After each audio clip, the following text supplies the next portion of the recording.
Hey folks, welcome back for more Let's Play Professor Layton in the Diabolical box.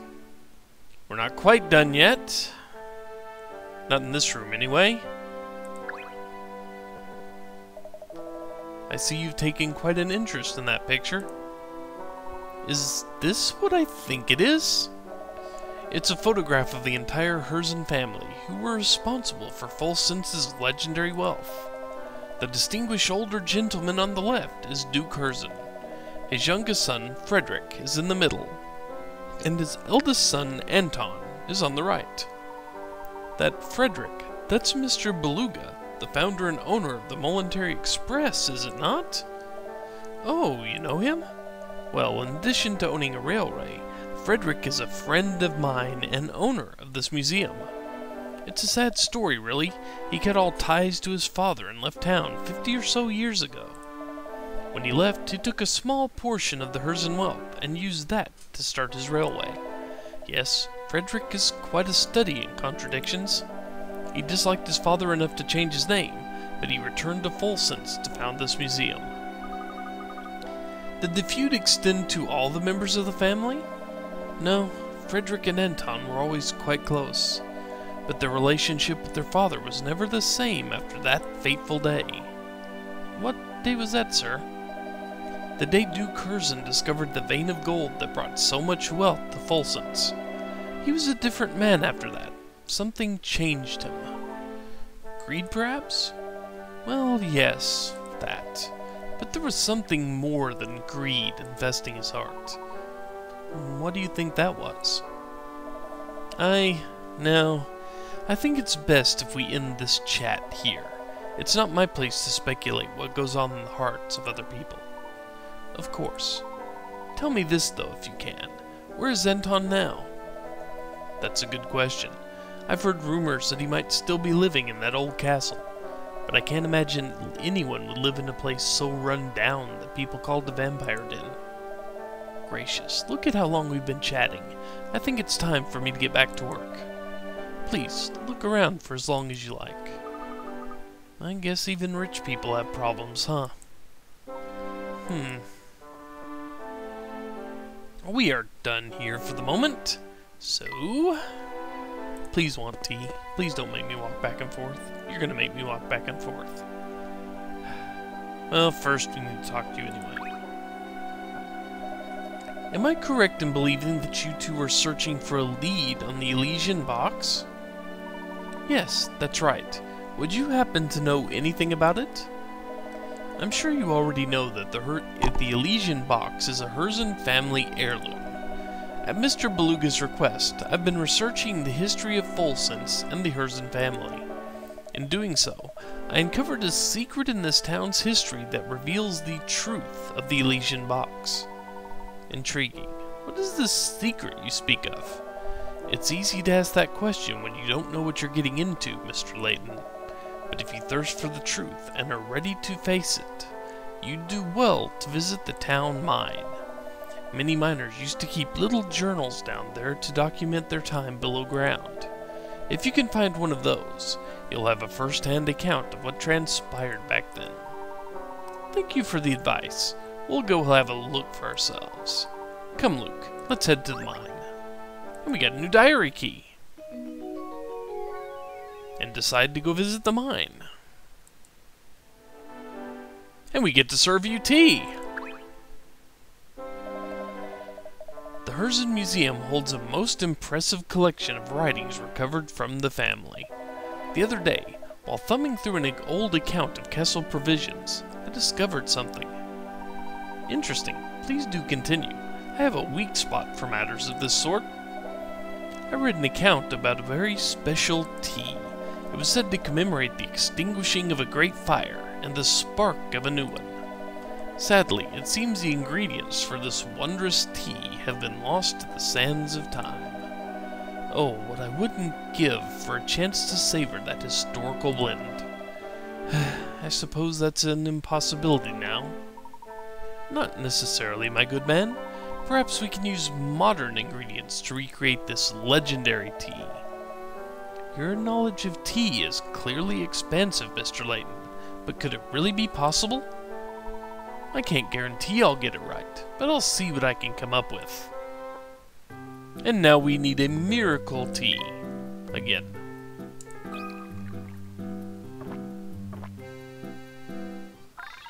Oh, wonderful! You've made all of Grinko's beverage dreams come true. Ah, now that's a legendary tea. The flavor almost moved me to tears. I aim to please, sir. Ah, you'll have to excuse me. I haven't gotten so emotional over a cup of tea in a long time. It's not much, but let me share this puzzle with you. It's really all I can do to say thanks. Number 94, the Mystery Cube, worth 40 points. The diagram that little guy's thinking about has been folded into 8 tiny cubes, which in turn have been combined to build a larger cube. One of the 8 small cubes have had the letter on each of its faces erased. The big cube is constructed in such a way that each small cube's face that isn't visible is pressed against the face of another cube containing the same letter. Knowing this, can you figure out what letter belongs on the face that the arrow is pointing to? Your answer will be one letter, A through F. Well, let's see here. Now, obviously, the ones that are not hidden, well, that can't be a C or an E down there.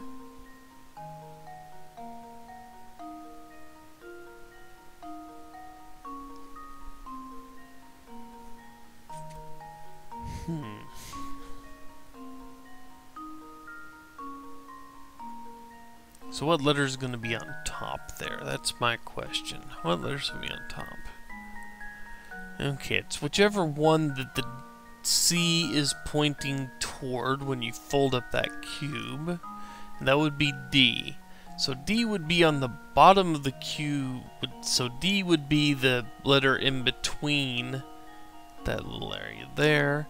So that means if D is directly across from B, B must be the one on top.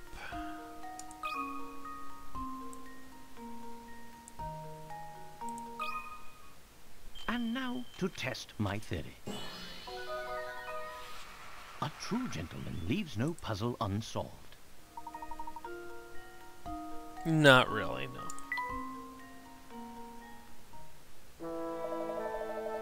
Well done. I think you just might have what it takes to get to the bottom of what's going on in town.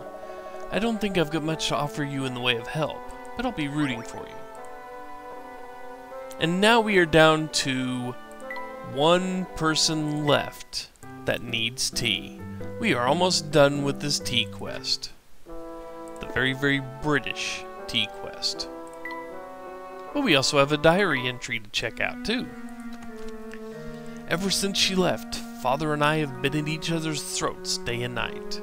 The mysterious disease plaguing our town continues to drive people to flee their homes for a safer life elsewhere. If only she had stayed with me, I feel like I could have weathered the storm.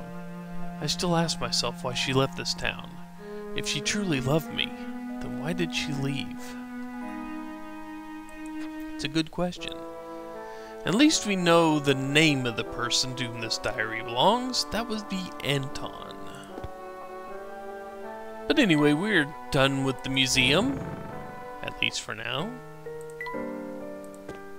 And we need to walk back all the way because one of the people we've already talked to many times has a puzzle waiting for us once we talk to him.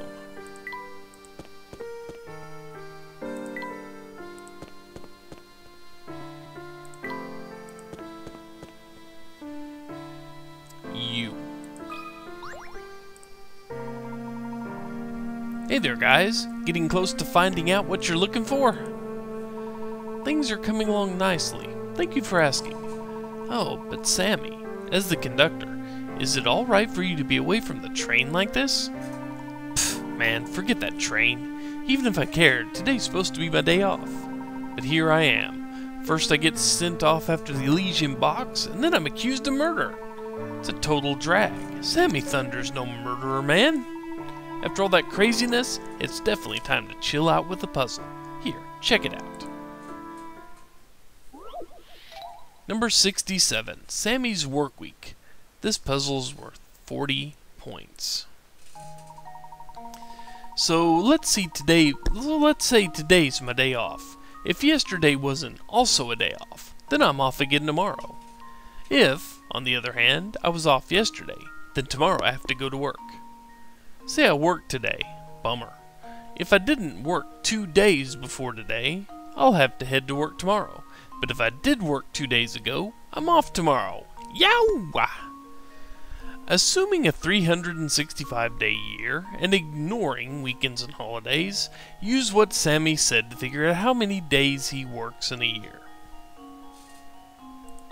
Now let's see, first we have to decipher how many days off he has. And if today is his day off and yesterday wasn't a day off, then he's off again tomorrow. But if he was off yesterday, then tomorrow he'll have to work. So he's basically off 2 days in a row here. Off. Well, I need to figure out this. Yes, 2 days off in a row. The lovely O's. Those are O's, not I's. But say I worked today. It's a bummer. If I didn't work 2 days before today, which means that if he worked today,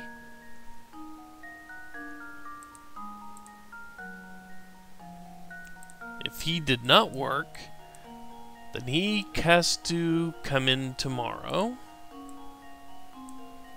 But if he did work 2 days ago, then he's off tomorrow. Okay.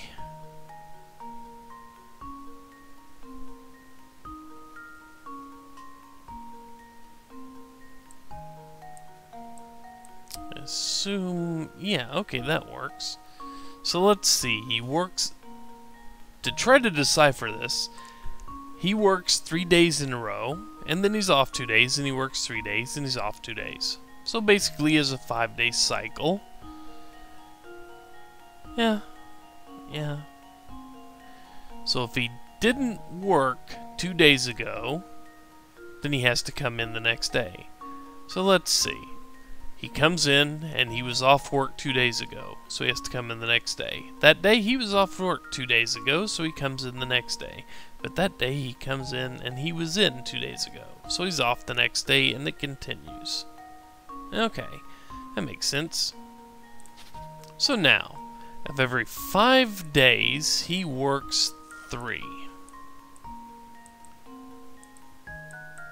So how many 5-day sections are in here? 7... 5, 3. 3 times 3, 9.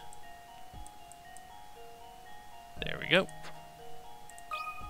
Works 219. Consider this puzzle solved. Ha! Wonderful.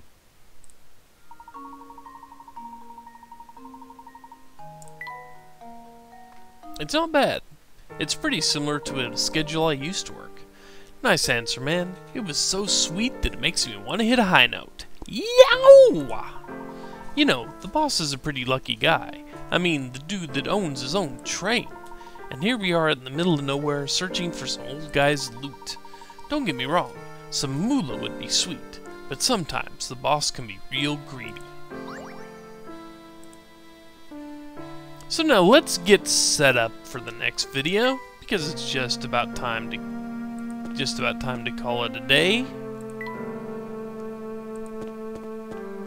Let me go back here. We go here. And we are going back towards where it wants us to go.